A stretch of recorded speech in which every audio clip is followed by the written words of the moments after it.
I have a dream. I'm frequently asked if I have plans to start schools based on well-educated heart principles, or if I would support others starting well-educated heart-based schools. And the answer is no, for a lot of reasons. For one, the heart of the mother is central to this work. Her personality, love, and influence transcend lesson plans. It is the heart of the child attaching to a mom and growing to be like her that is woven into all that I teach. This is especially true in the prime heart years before the age of 8. It's around the age of 8 that neuroscientists verify a child's brain begins to develop its reasoning faculties more fully. That is when it makes more sense to begin to introduce more academics into the learning environment. But even then, an individual path in academics is much more successful than forcing compliance to someone else's timetable. Every child is different. The philosophy is grounded in individual growth and adapted to personality, circumstances, capabilities, and inclinations. When you have a classroom of children, you necessarily have to implement more structure to the learning to be able to maintain control. And the more structure in place, the less freedom to grow. We are aiming for that true education that is between a child's soul and God, and that requires a lot of freedom. The ideal learning environment is the home, and today's homes have access to learn absolutely anything you want to learn. It's a miraculous age we're living in. So to stifle learning by fitting it into a one-size-fits-all curriculum that everyone passes through is contrary to everything I'm trying to teach you. Remember, we are trying to do something that has never been done before. I believe we can because we have resources available to us that no generation before has had access to. My belief is that we took a wrong turn about 100 years ago and that there needs to be a course correction. We are seeing the fruit of that age-grouped, compulsory, academic-focused, teacher-as-authority path reflected in the state of the world today, and it isn't good. Freedom is shrinking. Hopelessness and despair are rising. Lewdness and vulgarity are growing. Faith, freedom, and family are all under attack. The world has turned upside down in that bad is now seen as good and good is now seen as bad. We can't keep doing what we're doing and expect different results. That is the definition of insanity. I'm inviting you to think way outside the box and be willing to leave things that are comfortable and familiar to you and try to be among those looking for new paths. We are learning from the past to understand our present so that we can make a course correction for those who follow us. So when I see people taking a few elements from well-educated heart, such as the rotation schedule or even the arts, and plugging them into an environment or curriculum that is contrary to what we're trying to accomplish, it's not going to get us where we need to be. I don't have all the answers, but I am taking clues from educational reformers from the past to see what we can do differently.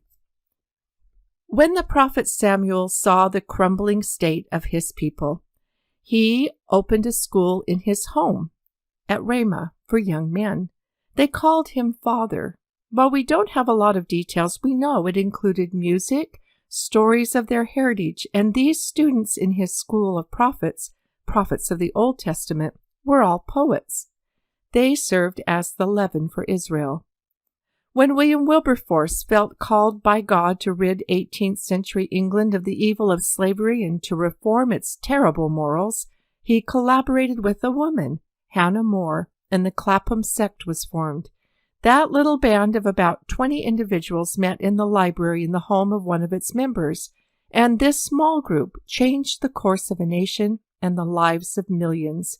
While Wilberforce exerted his influence among the lawmakers of Parliament, it was the pen of More who shaped the hearts of a nation through poetry and storytelling. Had the hearts not been softened, the laws would never have been changed.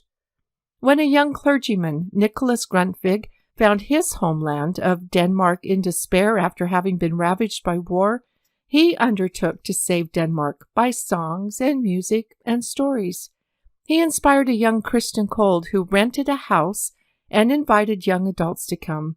It was the first Danish folk high school where they were immersed in what you would recognize as a well-educated heart way of life. Soon, folk high schools were popping up all over the country, and within a few years, Denmark had come to life. But they were not schools in the traditional way we see schools. They were more like summer camps. Grundtvig taught, let them study together and work together and sing and play together. Let them read the Bible for themselves and discuss it among themselves. Open their eyes to the world around them. Open their minds to the world of learning. Open their hearts to the world of their fellow men. Let them come to know the richness of life. And he succeeded. You see, I'm not suggesting an unproven strategy for healing our world. I am saying the work can be done primarily in our homes and neighborhoods and does not require large institutionalized buildings or government approval and funding. I have laid the foundation by suggesting to you that change starts in the hearts of the mother. You've been encouraged to gather with other mothers in Mother of Influence groups, to strengthen and support each other in these new, old ways of thinking and raising our children. And the most important part of the work is enriching your own heart. And now I would like to introduce the next step, the encircling reach to gather and lift others around you. I call this the spirit of Belle Ame. Belle Ame is a French word for beautiful soul. It implies someone with noble, elevated sentiments and thoughts. When you invite some other families to get together with you and have a cultural night of potluck food from another country while playing music from that country and maybe even learning a folk dance together, that is the spirit of Belle Ame. When you invite some neighbor kids over and engage in fun, interactive games without electronics, that is the spirit of Belle Ame. When you invite some friends over and put up some easels and paint together, that is the spirit of Belle Ame, especially if you share something interesting you've learned about fine art.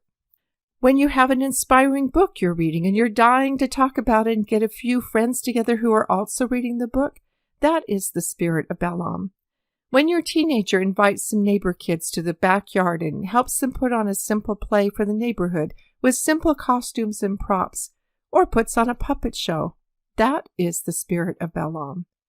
When you invite people over to listen to a musician play for you or make music together, that is the spirit of Belle Ame. When you get together, all ages, and crochet granny squares to make afghans for the homeless shelter and carry on conversations while you work, that is the spirit of Belle Ame. When you offer to organize a choir for families just for the joy of singing, that is the spirit of Belle Ame.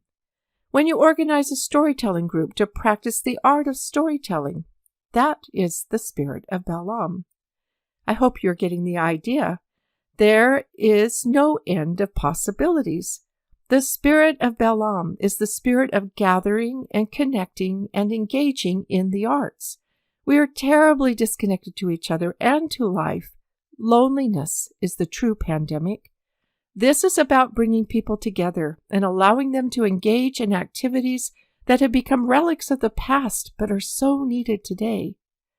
We are taught nearly everything except the one thing we ought to know, the art of living. The arts are healing. The arts create bonds. The arts are universal in appeal. In a world divided in so many ways, the arts can bring us together. If you listen to my podcast number 200, the arts have been the means of survival under oppressive regimes. Now is the time to find ways to connect with each other in meaningful ways. This is the spirit of Belle Ame. Your home then becomes a safe place of refuge, an oasis in a desert, the calm in the middle of a storm. These are the kinds of activities you want to bring your children together for and to satisfy their craving to be with other kids. This is what a school for the heart looks like. This is the antidote for the soul-crushing world of electronics, but not without its challenges to get there. I can see the eye-rolling and the groans you may face, but I've also seen the change once our young people experience real things. Now, there is another part to this Belle Ame dream. I have envisioned a campus for learning, a home for us as mothers of influence. It would be a place for mothers to come and connect with other mothers and learn and refresh themselves. It would be a place for families to be immersed in real things. It would be a place to establish the spirit of the Danish Folk High School, where young adults can come and spend time with other young adults and be immersed in a world away from the world. The spirit of Belle Ame is to soften and purify hearts. It would be a place to gain deeper appreciation for the arts.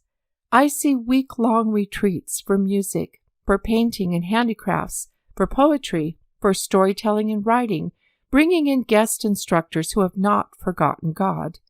It would be a place to be inspired and be filled with light, and then taking that light home and shining it there.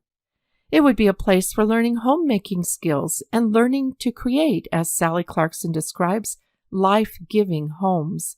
After all, the home, as Orison Swett Marden wrote, is the holy of holies, and in it lies the very secret of human progress. The highest civilizations have scarcely as yet glimpsed the possibilities of home. We aim to expand that vision of the possibilities of home. The home is central to the design of the campus. In short, it is a place to learn the art of living. It is a center for artful living. For some years, I have seen images of this center for learning flash through my mind. It's in a peaceful setting away from the noise of the city. There are lush lawns and shady trees and flowers. So many flowers. There is a body of water for reflection and meditation. I see swans swimming, like the lake near my home I went to for refuge when we were going through a season of personal turmoil. I have seen homes in these flashes of impressions, with rocking chairs on porches, all facing inward, around a beautiful park-like setting, a secret garden, like the book. The homes are warm and inviting and restful, places to nourish bodies and souls. There are kitchen gardens out back. There is a stream going through the secret garden with a bridge over the stream. There is a large gathering room with paned windows looking out at the trees where people gather to learn and dance and sing. There's a library of old books and cozy gathering areas for conversation and for making music. I have even seen horse trails meandering through groves of trees. There are fire pits for campfire stories, and greenhouses and beehives and vineyards. I've seen an outdoor amphitheater for simple plays or musical performances. It is an immersionary experience to be there, connecting with real things and with real people, and above all, connecting with God. It is like being immersed in living waters. It is where eyes are made to see, ears are made to hear, and hearts are made to feel all the unseen things of the world, the eternal things, as Paul teaches. It is a place of healing. The dream started taking more shape and form a couple of years ago when I was invited to speak at a conference. It's the conference where I spoke about the 5 things that would heal our world. I'd been so reluctant to go. I'd been away from home for so long, and I didn't want to go anywhere. For several days I wrote in my journal, I don't want to go, until one day I wrote down a strong impression that came. There are things there you need to see for yourself. Go.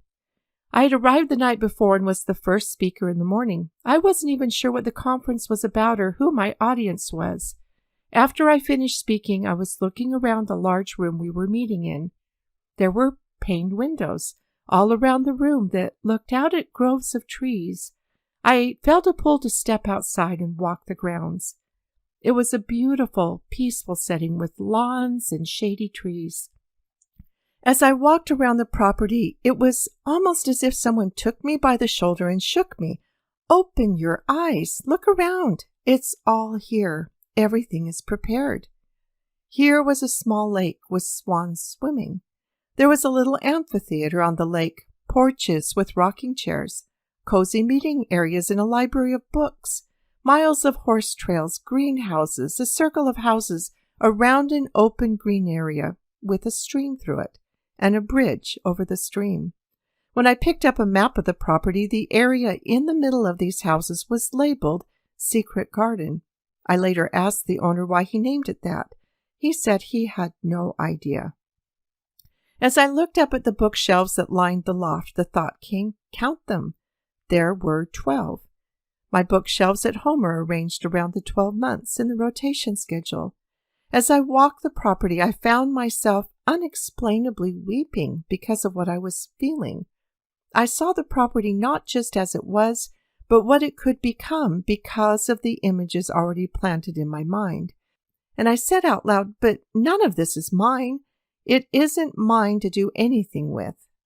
I went back to the conference center and found a quiet table by myself to process what I had just experienced, when I was approached by a man who sat down and introduced himself.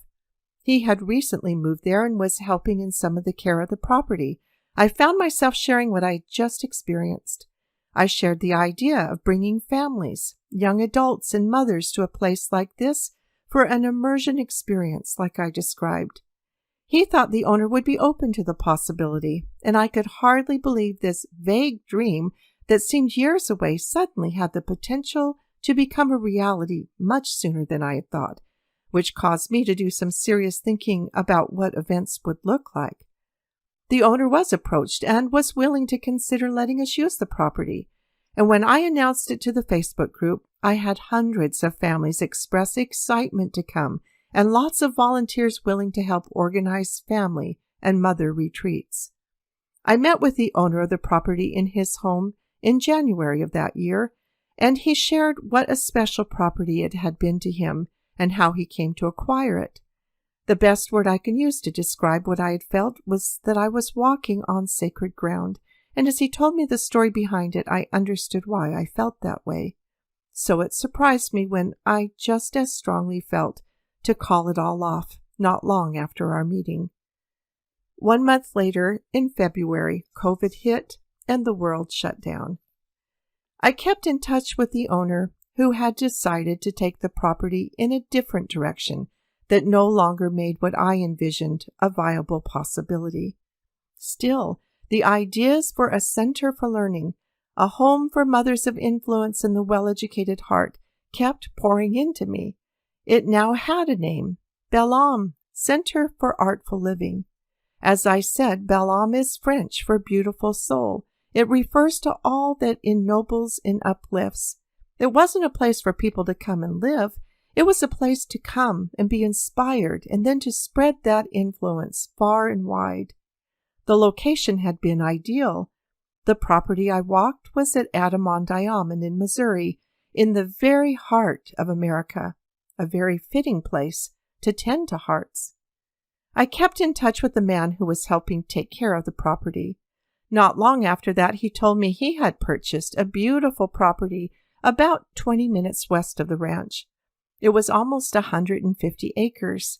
He invited me to come see it, and so my husband and I flew out there and he showed me around it.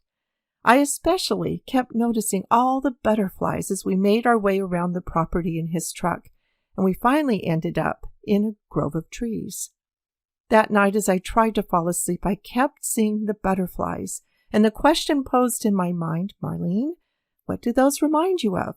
And instantly it made me think of my dream where Hans Christian Andersen took me around a meadow filled with butterflies and flowers, and in the dream we ended up in a grove of trees. I didn't know quite what to think because my new friend had other plans for the property, but I continued to share pieces of the Belle Ame dream with him, and then one day he called and told me that things had changed, and he sent me a sketch of where the Belle Ame campus could be built. It would sit on about 40 acres of the property, with a central campus of 12 beautiful homes, with front porches and rocking chairs facing towards a park-like setting, a secret garden, that will be able to accommodate between 100 and 200 guests at a time. At one end of the campus will be a learning center with a large ballroom and library and places to gather and carry on conversations, and classrooms to meet in. He thought a stream could pass through the secret garden in the center, and he already had plans to create a lake next to it. He showed me how the land sloped that would be perfect to turn into an amphitheater, and how the stage would be backed by trees for good acoustics. He already had plans for developing the rest of the property with vineyards, orchards, beehives, greenhouses, horse trails, animals. I especially loved his description of the baby animal nursery and gardens. It would be a place of learning. It was suggested that we enter into a partnership.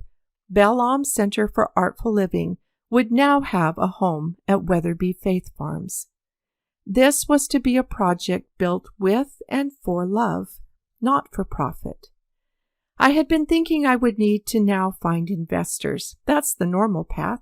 So I created a website to begin to share the dream, intending to particularly send it to those who might be in a position to help financially.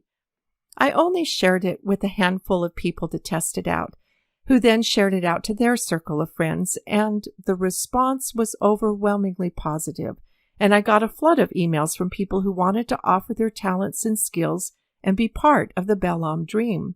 Several of them shared they had had the same dream acting on them.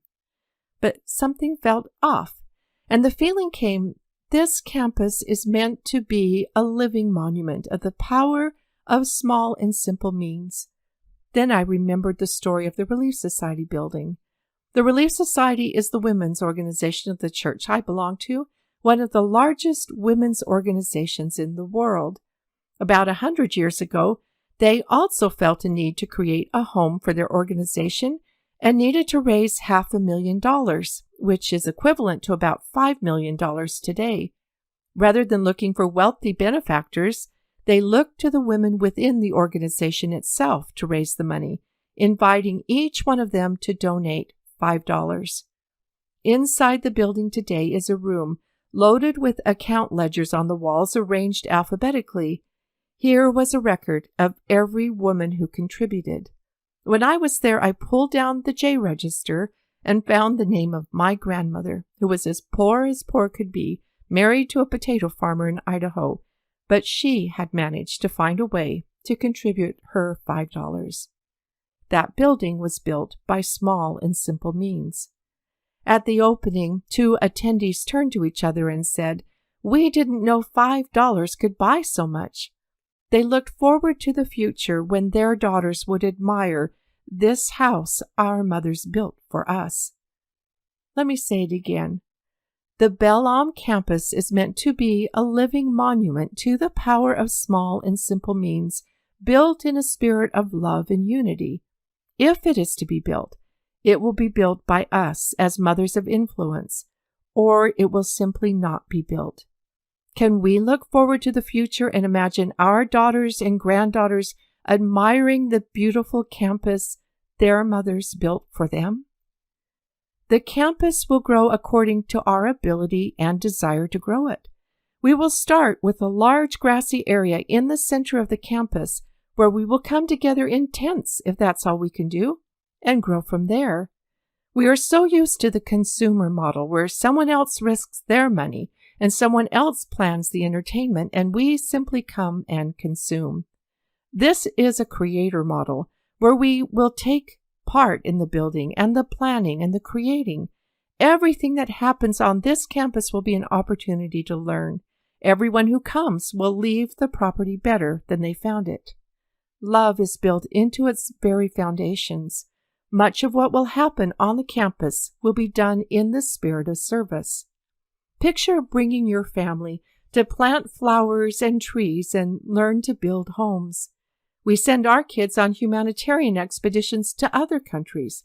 Why not have a place here for them to learn to work together and play together and have meaningful experiences together, and to gather with like-minded families?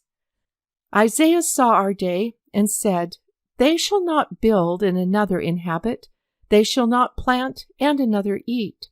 Mine elect shall long enjoy the work of their hands." Enjoying the work of our own hands is also in the spirit of Belle Ame. We need to relearn many of the skills that are being lost, and that will also happen on the Belle Ame campus. Someone recently asked me if I'm afraid people might not get on board with the Belle Ame dream, that people won't be willing to donate the necessary funds and services. I said, I'm not afraid of any of those things. I'm afraid they'll all say yes. And I was reminded that almost every time angels came to deliver glad tidings of great joy and goodwill towards men, their first words, before they could deliver the message, had to be, "Fear not." I have been blessedly assured this dream is way bigger than me, and I don't have to carry it alone. I had an image of a beautiful symphony orchestra come to mind, and felt that the players have already been practicing their instruments and their parts, and are fully prepared to come together and perform under the hand of the master conductor. As lovely as is the sound of a solo instrument, it doesn't compare to the music of a full symphony orchestra. For me, I hope to find my place on the back row where I can pluck away at my harp strings. My main job right now is to gather players and make sure we are all playing from the same master score of music. Of course, it will require money for this dream to come true. In my grandmother's day, women came up with all kinds of ways to generate funds for their building. So I asked myself, what can I offer? I hope you'll ask yourself the same question. And the thought struck me that I'm offering you many things for free through Libraries of Hope and the Mother's University. I know that I could probably password protect all the resources on my site and make a lot of money for myself. That has never sat well with me. I've never wanted a business relationship with you. But what would be really pleasing to me is if you made a free will offering if you have found value in these resources that I could then contribute towards creating our home campus, which will in turn around and offer you more benefits and bless your life. I know generally how many people are using the free resources. If each of them contributed even $20 a month, it would get us well on our way. This could be one stream of revenue. These contributions provide a tangible measuring stick of interest in this project. If very few of you find value enough to make monetary contributions, then the Belle Ame dream is only a dream. I know this is a risky plan. It was also risky to start Libraries of Hope with no financial backing, but rather to move forward in faith based on an impression the Lord was preparing a network of mothers who, in His timing, He would begin to gather from around the world. To watch that unfold has been miraculous. Statistically, when others have tried raising money in the way I'm suggesting, only a small number of those who use the services are willing to make a contribution, and if a dollar amount is suggested, they overwhelmingly choose the smallest amount. To succeed will require changing the way human beings have been doing things since the world began. But isn't change what we're trying to do? Let's show the world what love and dreams and small and simple means can build. This is the spirit of Belle Ame.